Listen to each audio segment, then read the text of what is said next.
Hey Jay, guess what I have? I have a mech on a bike.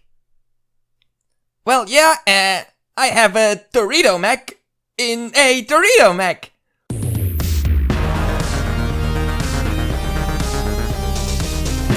Hi everyone, and welcome back to Keep the Peace. I'm Sakota, and we're back with another Ninjago Dragons Rising 2024 January review.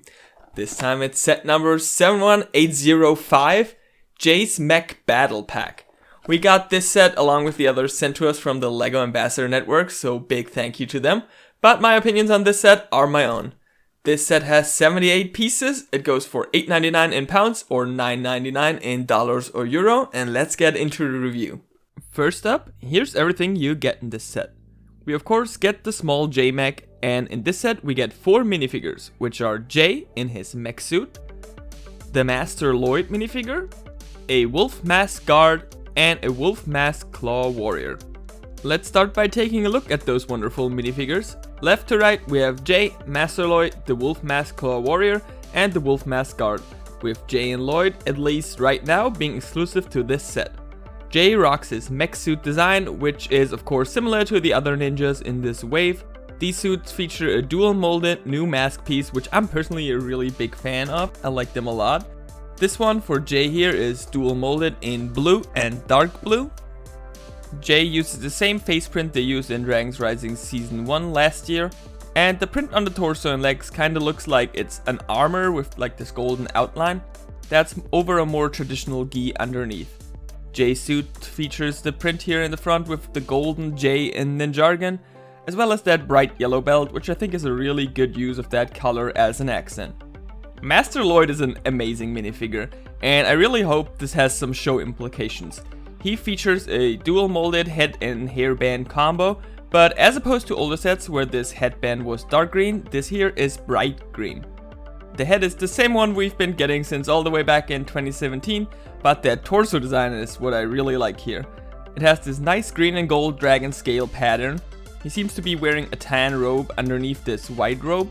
And there are some wonderful golden decorations here on top with this little Jane, these little what looks like to be some kind of tags featuring a Ninjago L, and there's also these dragon head symbols here. And they seem to hold on to some kind of dark orange bits.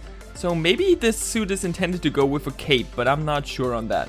The print of course continues into the legs where we have some wrappings in that same color. The Wolf Mask Claw Warrior and Wolf Mask Guard feature the same torso, legs, and spoiler head prints. They wear a dark blue and purple gi with some small bluish blades that have some metallic printing on there, and the word wolf spelled out in Ninjago. The Wolf Mask Claw Warrior of course wears the new dual molded wolf mask piece, which has dark azure eyes and teeth, and if you look at it here from the side, you can see that there's some kind of dark azure cloth in the back that's held onto with a strap. This set's version of the Wolf Mask Claw Warrior also has the shoulder armor piece in dark blue. The Wolf Mask Guard wears a blue hood piece. That's a piece that's been used in LEGO Star Wars in a lot of other colors before. If we turn the figures to the back, you can see that Jay's armor continues on the back of course, with the word J in stylized font and a little bit of asymmetry with this little golden bit here on the right shoulder. Lloyd has this dragon symbol on the back with some cool decorations around it, and both wolf mask figures feature the wolf symbol of course. If we remove some of the accessories, we can get a better look at the printing, and I also put the alternate faces to the front here. All of these have alternate faces, Jay being a bit more grumpy, Lloyd a bit more happy, and the wolf mask figures with their printed on masks. This time with the glowing teeth and eyes that kind of resemble the wolf mask piece itself. Here you can see them from the back once again. And of course we also get a bunch of minifigure accessories in this set. Jay gets 2 golden katanas that can be attached to the mech. Lloyd gets his classic Dao in gold with the little tassel here. The Wolf Mask Claw Warrior of course gets the claws that give them their name, and the Wolf Mask Guard gets a classic LEGO crossbow. The mech itself also gets a weapon that's some kind of polearm, but in some of the pictures they give it to minifigures as well, so I wanted to show you how that looks on Jay. Now let's look at the mech itself. The mech build overall is very small and simple. It reminds me a lot of the old Nexo Knights mech. If we rotate it to the side, you can see it used that newer style Marvel Mech torso piece. And if we look at it at the back, this is how that looks. For a mech this size, it has a really good amount of articulation. We have mixel ball joints in the shoulders and wrists, as well as the legs and feet. What's really cool is we also have a waist rotation, so we can go all the way around 360 degrees. With all that articulation, you can get some quite fun poses with this little mech. The feet of the mech are super simple, featuring this golden piece in the front here, with some dark blue sloping in the back and for the toes, as well as this tiny little bit of yellow here. It connects to the leg with a mixel socket, and the leg itself is just this mixel joint piece with a blue slope on it. The torso is pretty much like the Marvel mechs. We have this blue slope here on the bottom with the two jumpers on the lower half of the torso, and the top half just uses that Marvel mech shell. And because of that, there's no gaps or anything, since it uses the corresponding torso piece. We also have the front decorated with a new printed 2x2 in gold. We also get in some of these other sets. You can very easily flip open the front here, revealing the 4 studs in the inside. This is where you can place your J minifigure.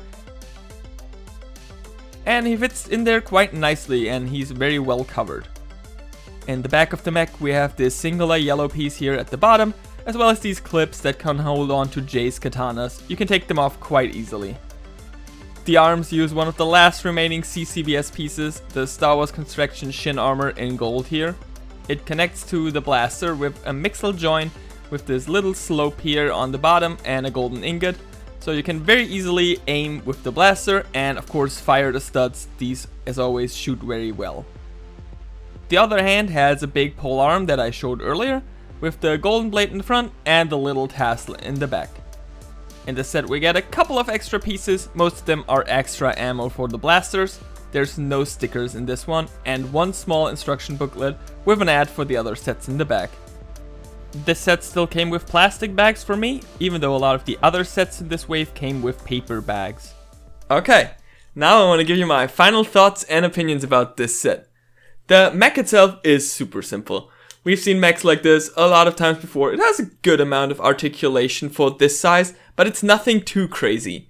But what I want to especially talk about in this segment is the value of this set. This set is $10. This is the same price the Nexo Knights mech that kind of introduced this style of mech were back in 2017. A lot of other LEGO prices have gone quite up a bit. The Nexo Knights mechs maybe had some bigger weapons and a bit bigger shoulders, but they had one minifigure. This set comes with 4 minifigures for $10. This is kind of an insane deal if you compare it to other LEGO sets. For example, if you buy a LEGO Star Wars Battle Pack, which also comes with 4 minifigures, you pay double, $20. And if you buy CMF minifigures, they're $5 per figure. You get 4 for $10 and a mech. So the value of the set is kind of incredible.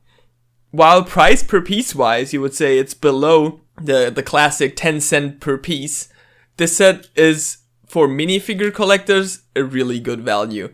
And I would definitely recommend it. I kind of wish they would have leaned more into that, because 2 of these minifigures, while awesome minifigures and exclusive to the set, the Master Lloyd and Jay, aren't really like army buildable figures. You kind of want to army build probably the villain minifigures. So maybe it would have been cool to have like Lloyd in a different set and instead have like another villain in this set.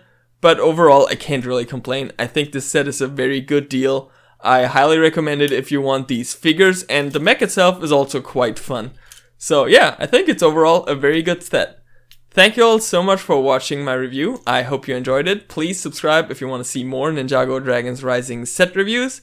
And once again, big thank you to the LEGO Ambassador Network for sending us these sets early so I can do these reviews. See you all soon here on Keep the Peace.